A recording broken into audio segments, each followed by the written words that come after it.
Once Naples was a city shrouded in shadows, its streets scarred by crime, its alleys echoing with the whispers of poverty.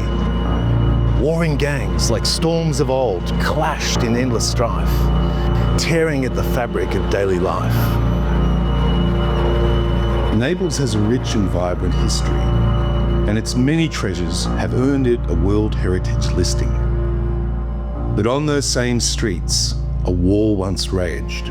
A criminal organisation called the Camorra had grown into a rival for the state, developing a vice-like grip over the city with their business interests totaling over 30 billion euros. It was estimated that there were once over 7,000 active Camorra members in Naples, operating in about 100 separate clans, 5 times as many as the Sicilian mafia known as the Cosa Nostra, and they had been responsible for nearly 4,000 murders over the past 30 years. Now, Italy is a member of the G8 and among Western Europe's wealthiest nations, but they had been forced to once send in their military to try and gain control of the streets.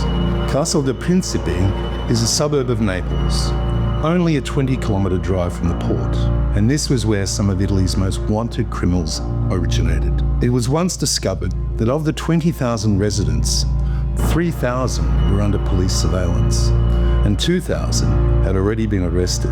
The government had considered Castel di Principe such a major threat that it had sent in 500 troops to patrol the streets. For a European country to surrender their civil streets to its national army was extraordinary and exceptional, yet it underscored the scale of the threat posed by the Camorra. The problem before for the bad people is now is a new generation the same. But before too hard, impossible. Napoli non come tourists. At the moment, Napoli is come many tourists. Before it's impossible. It's dangerous, too much dangerous. Now only the baby gang. Before the gangster everywhere. Different view, different family, different Camorra people. It's dangerous because institute police. Not the same at the moment. At the moment is Institute Police is a good control. Io sono Enzo Grimaldi e sono un avvocato tributarista e mi occupo da ben più di 40 anni di società e di aziende nella città di Napoli e da un po' di tempo in tutto il territorio italiano. Over the past 2 centuries, on Easter Eve, thousands of Neapolitans come to bow before the Madonna dell'Arco. This Madonna is the protective mother of the Camorra, the almighty Neapolitan mafia. For the first time, a camera is allowed into the shrine, considered a place of pilgrimage by one of the biggest criminal organizations in the world. Among the pilgrims, many gang members mourn their brothers mowed down by gunfire. Mothers, sisters, wives, they all plead for the commutation of their relatives' sentences.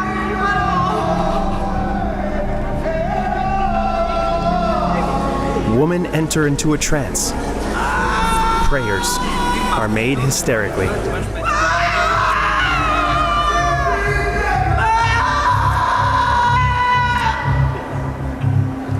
A ceremony under strict surveillance.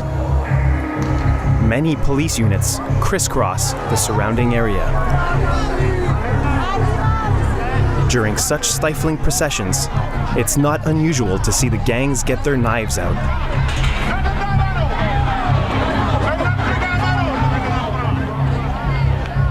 They're filled with new faces, standing side by side with the city's well-known families. Young faces, growing younger and more numerous. In Italy, the mafia is getting younger and younger.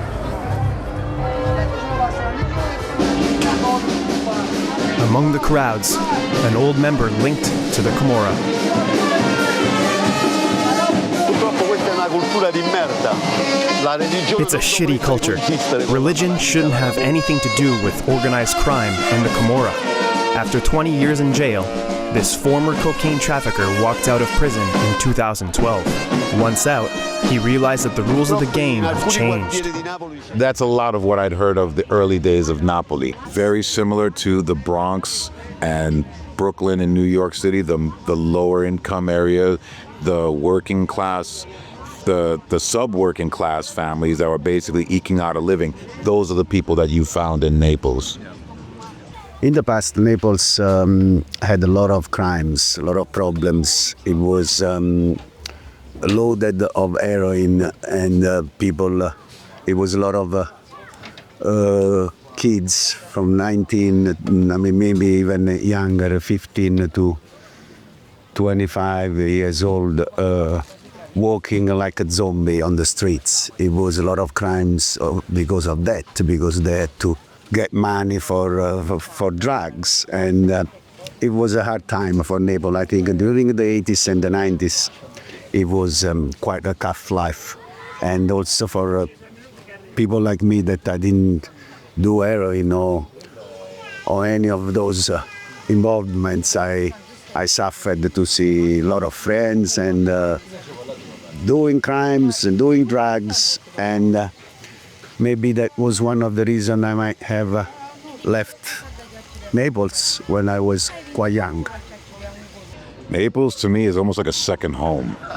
I always tell people I speak Napolitan better than I speak Italian, because the Italian I first learned was in Naples. The very first place that I played in Italy was Naples.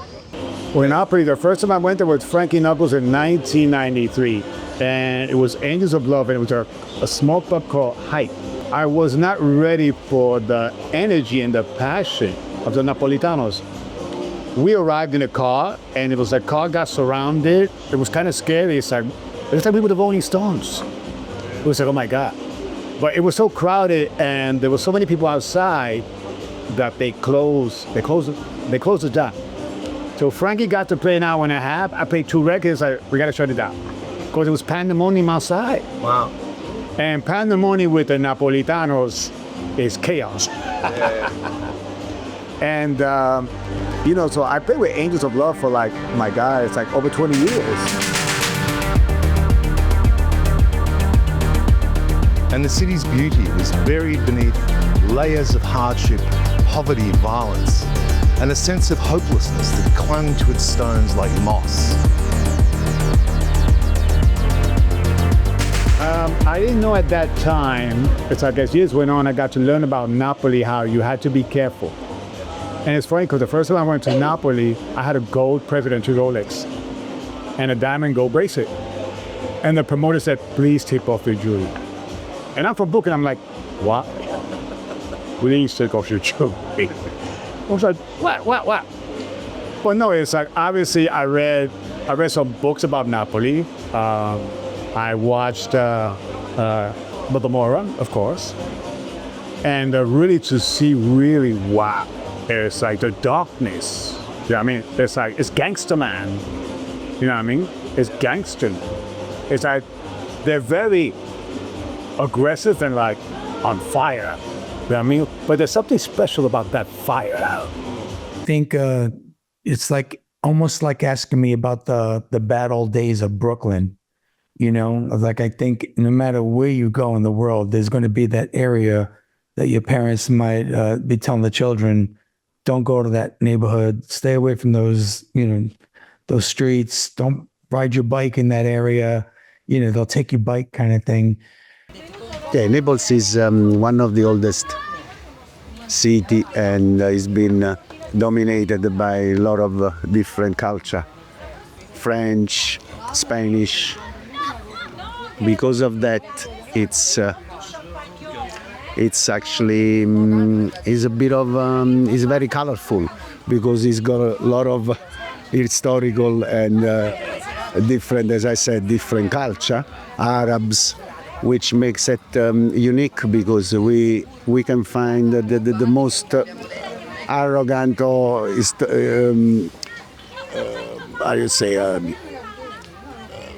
vulgar person coming from the vulgar and strong domination as princes and very kind people coming from different other dominations.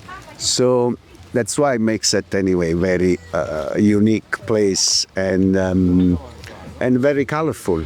I think anyway, as I left Naples, I was 25, and I never could be away for more than 6 months.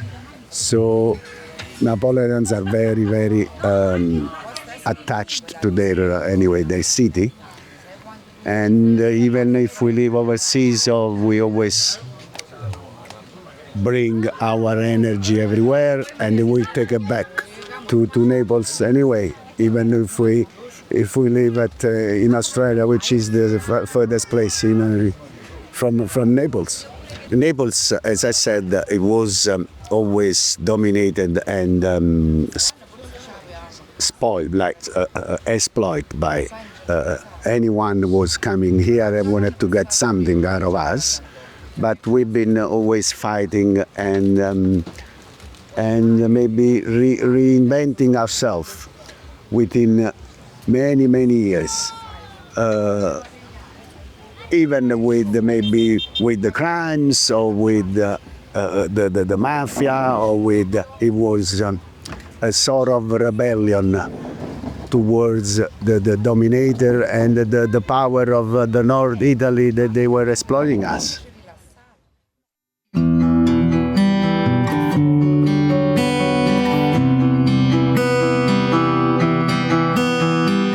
And in those shadows, gangs ruled with fear, and the wounds of conflict ran deep. Families torn apart, neighborhoods divided, hope a fragile flicker in the darkness.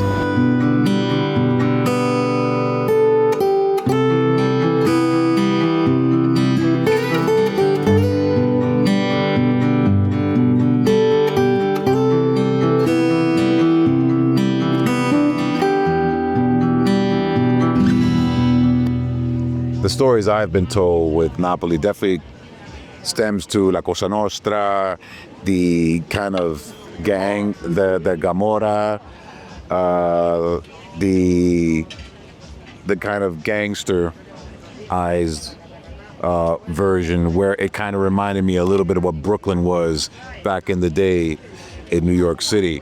It was very tribal. It was very much like, if you were kind of cool with this particular group, you were safe in these neighborhoods, you were not safe in those.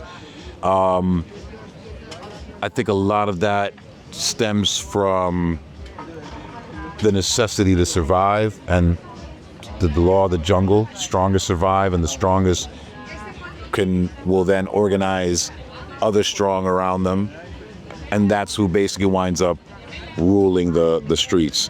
Yes, during the 80s and the 90s, it was a lot of, as I said, a lot of crimes and a lot of different suburbs fighting. I mean, having a group of kids fighting to each other and killing each other. Even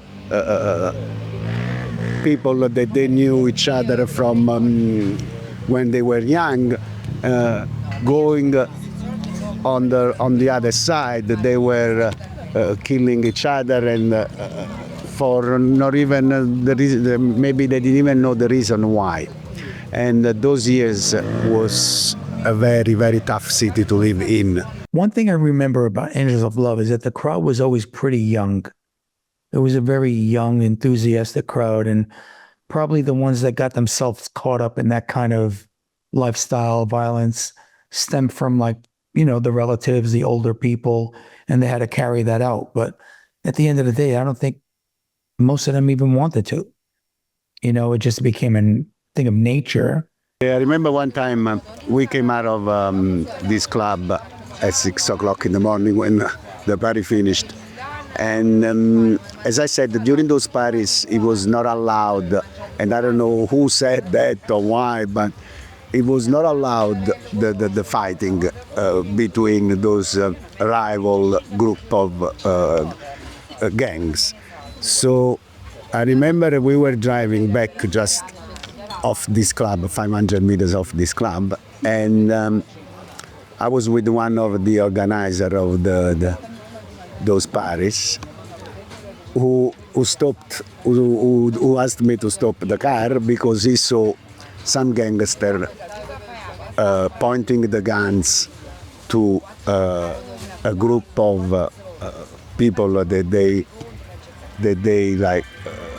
they were not like, they were good kids, and of course they were trying to rob something of them. And my friend asked me to stop the car and open the door, and he just told them to drop the gun and fuck off because it was his party, and the deal was that no one had to bloody rob and be an idiot during those parties. And the kids, they just dropped the guns, got in their own car and left as nothing was happening and nothing happened.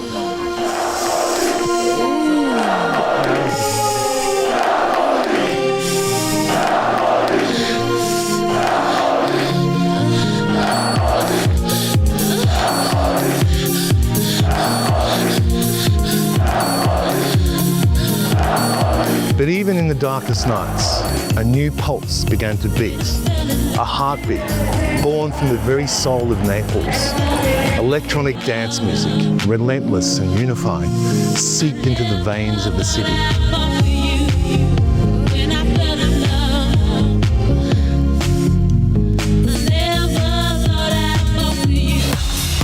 Coming up, it's a sound that connects, uplifts, and unites. It's a groove that channels a different place in you. House music is more of a feeling than it is a sound. That infectious feeling was created in Chicago's underground black gay clubs by DJs blending musical genres. Disco is the mother of house. Gospel is the father of house. Funk and soul are the brothers and sisters of house. I mean, it's all mixed in there. The music rose from the ashes of disco.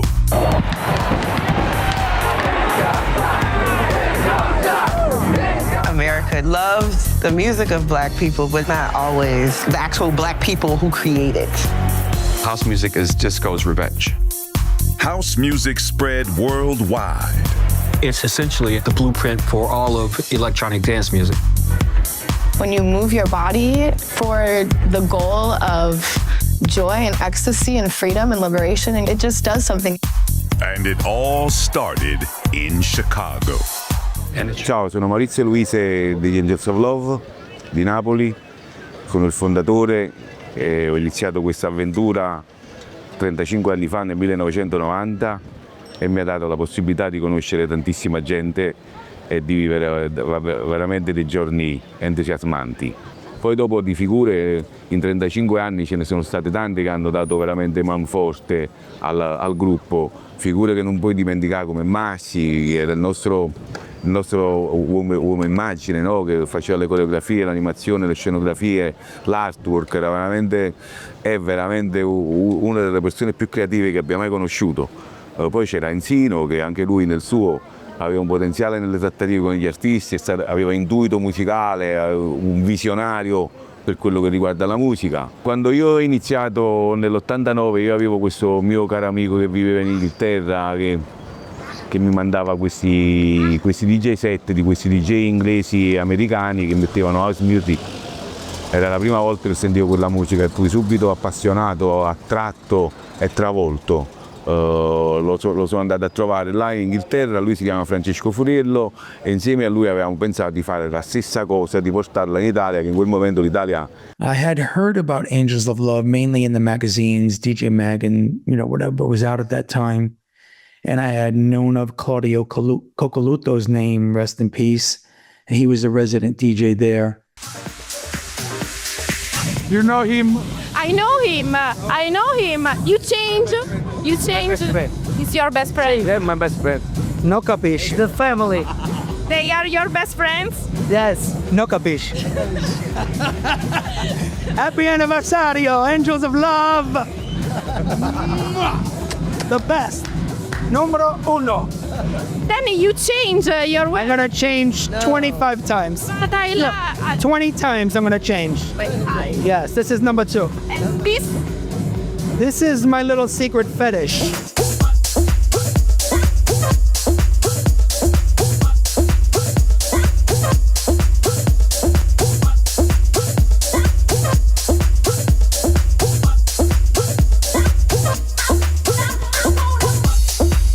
Andy, there is something you want to say to these guys? Thank you.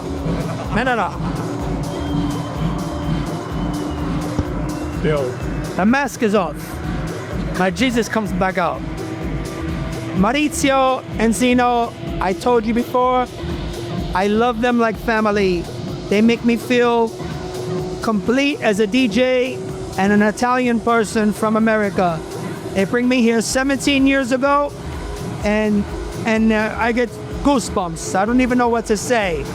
I'm so grateful for them and for what they do as Angels of Love all over the world. They make people happy. We are in the business of making people happy. We can't make everybody happy, but we try.